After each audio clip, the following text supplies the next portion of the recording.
get there, to achieve or strive for the pinnacle. And I think to the point that others are making, there are a lot of people in the state that want to help. We've got the best universities. We have so much talent in the state. There is no reason that we can't do this. Absolutely. So I applaud you for challenging all of us and this commission to help you achieve this goal. Thank you. Are there any other questions or comments for Bobby? Just a comment. I hear you talk about tools, and I think of police departments, and we just be sure every policeman's got whatever tools that officer needs out in the street, radios, communications, etc. You talk about that lady, you're doing navigation work. Why don't we just buy our navigator? We actually have moved in that direction. You have need for navigators, you have need for computers. Yes. I remember years ago, back like 2003 or 4, we were having meetings about getting all the caseworkers these handheld, almost like an iPad, to go around and keep their materials as opposed to carrying files. Are we doing that yet?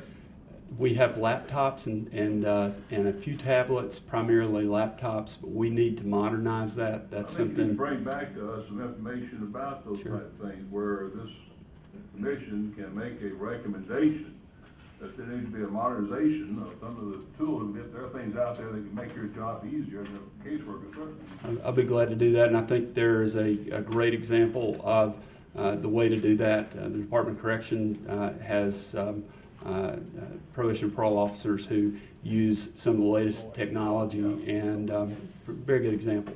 Yes. Thank you. And that's a perfect segue, Chairman Willard, into our next discussion as a full group, which is around subcommittees. Bobby, I don't know what, I know you probably have 50 million things. You're welcome to stay, or Katie Jo, if you want to hear any of this. But thank you for being here if you do need to run.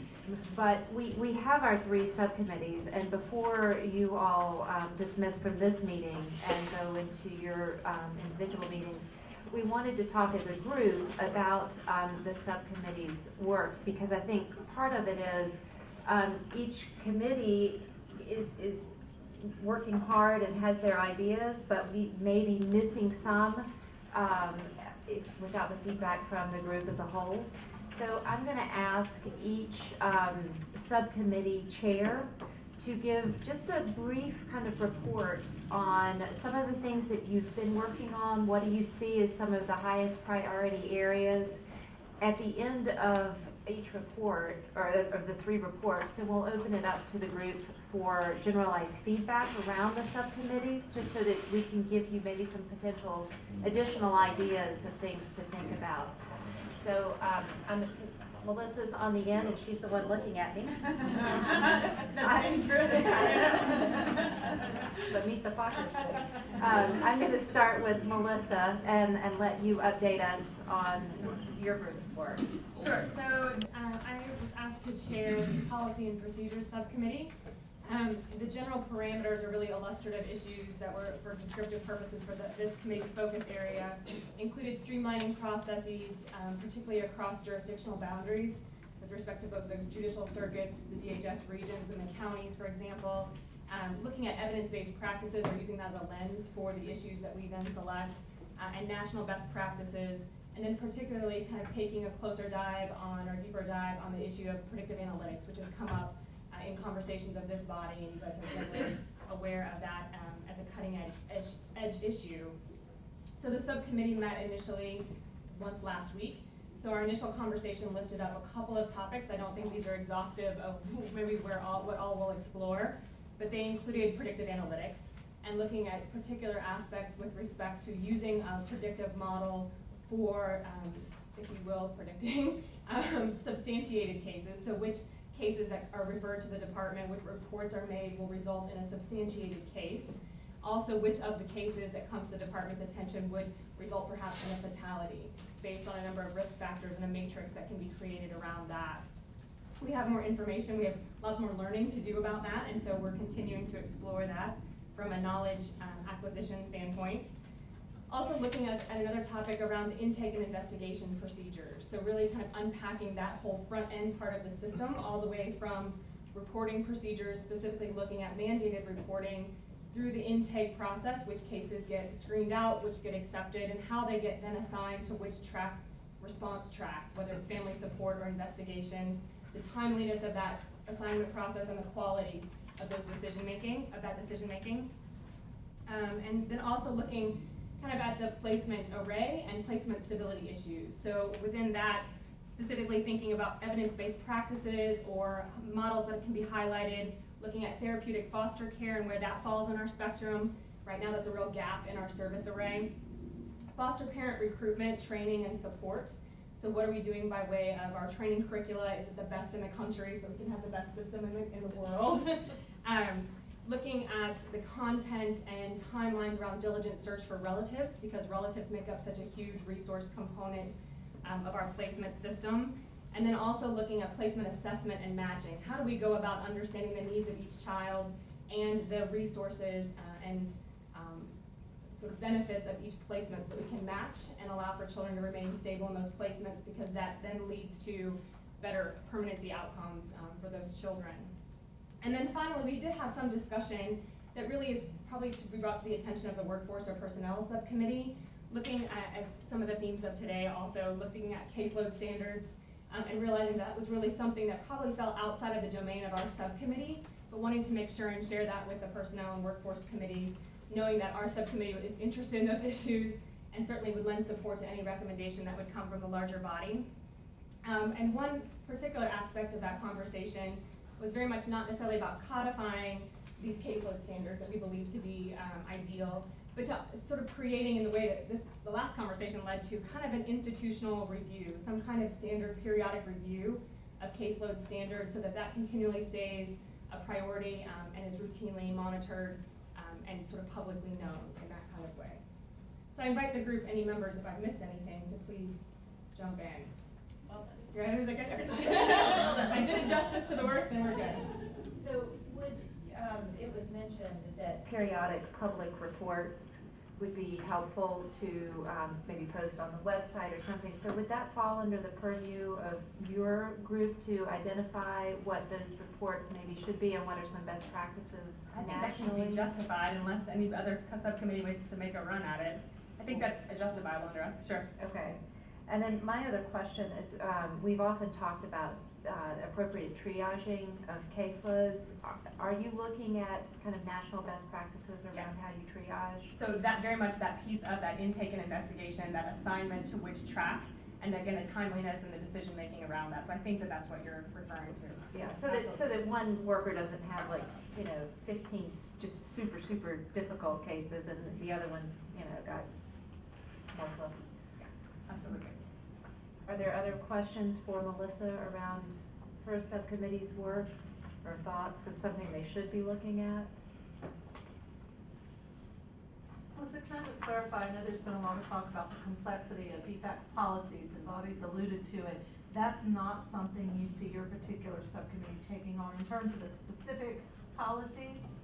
I'm speaking a little bit ahead of the group here, but I can envision that any particular issue area that we take on, think about mandated reporter policy. Let's just take that as an example, that in our examination of that, if it seems like the policy itself, the directives to the field are overly complex, that we probably would make recommendations about how to simplify that. We have the great benefit of having a team of my students from the Martin Center sort of staffing this committee at the, with the agreement of the members. So that is very much the work that they're doing when they're compiling the information to support some of these interest areas, is looking at DFAC's policy currently and then taking a look at other state child welfare policies that are related, and so that we'll have some comparative benefits to make those recommendations about where things can be strengthened or refined or streamlined, improved. And to Ashley's point, one of the recommendations that came from some folks who have a lot of expertise in creating quality and excellence within an organization was that there really needs to be kind of a quote recipe card for a given situation, that you don't have to go through a big manual, in the field to try and figure out. You can pull something out that says, okay, this is how I do this, this, and this. And I don't know if that's Sure, I think those kind of decision trees are always very helpful. Yeah.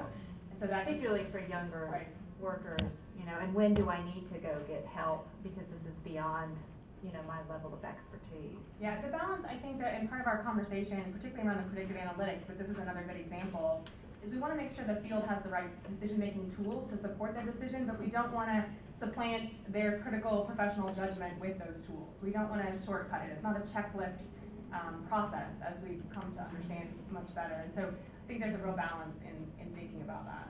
I think that's true, but I know you agree with this as well, but we've just heard so much that there is confusion, I think, about what the policy is. And because you've had changes in leadership, even to Bobby's point, if there are tweaks in the policies, it's still really difficult to track and know what the expectations are. To the field. That's right. So I agree, at the end of the day, I've said many times, I think caseworkers are charged with making the most difficult judgment calls of probably anybody across state government in many ways. And the consequences of those decisions are so huge, but I think we should do what we can to make sure that the expectations are really clear, and where we can give them those tools, I think that'd be a big benefit. Yeah, I agree. And then my final question would be back to kind of what Chairman Willard was speaking about in terms of technology. And in looking at some of the things where the system has broken down, when a case manager's tried to find information, especially when the family's been in the system over a period of years, because it's being pulled from so many kind of disparate areas, it's hard to get the big picture, and it's easy to miss sometimes important details that might make the difference. So it would seem to me that part of this in using technology would be to have kind of at a glance really key factors about a family prior to making that visit. And I don't know if that's more of a technology kind of issue or if that's a policies and procedures issue, but I do think that arming them with the kind of that sometimes you can't see the forest for the trees info is going to be really important. And work separately with the department that the Barton Center is doing around child fatalities, thinking about what those critical questions are that should be asked when we're doing those post-incident kind of reviews. I think those things are very helpful, particularly for less experienced workers, to make sure that at a minimum you exhaust this set of information domains, and then you can have support to help make your critical judgment based on that information. I think that's probably we don't have a technology subcommittee, I guess, but yeah, we're thinking about it. Okay. Yeah, what But I we're think thinking it's about a is across the combination. system, as all of the committees are meeting. We know that there are a number of things and within the system that could be improved with technology, and could just make this a much easier system for caseworkers, and then a much better system for the kids and families. And so for all the committee chairs, it'd be good to think through those things and let us know what you think are the highest priorities. Particularly if you have a technology wish list, because I think we're gonna, we've got so many incredible resources with Georgia Tech being here and the tech community entrepreneurially here in Atlanta, and we've got folks who I think are gonna be willing to help us with this. So in the back of your committee, if you've got a kind of a technology little wish list, keep that running, and then when we come out of these, we'll be able to take that to a technology subcommittee. Great. And say, this is what we need. Great. Okay. Any other questions for Melissa? I have one comment, and one of the things that, and I should have said when we were on the last discussion, one of the things that we need to figure out a way of doing is try and have input from the workers themselves on best practices and highlighting what they do and how they would tweak their systems. Bobby, are you doing any of that now? We're prepared to. You are preparing to. Okay. And maybe at our next meeting in October, would you be able to update on how that might be going into effect? Absolutely. Okay. I don't know how to sequence. Well, if there's no further questions from Melissa, I'm going to move to Donna. Okay.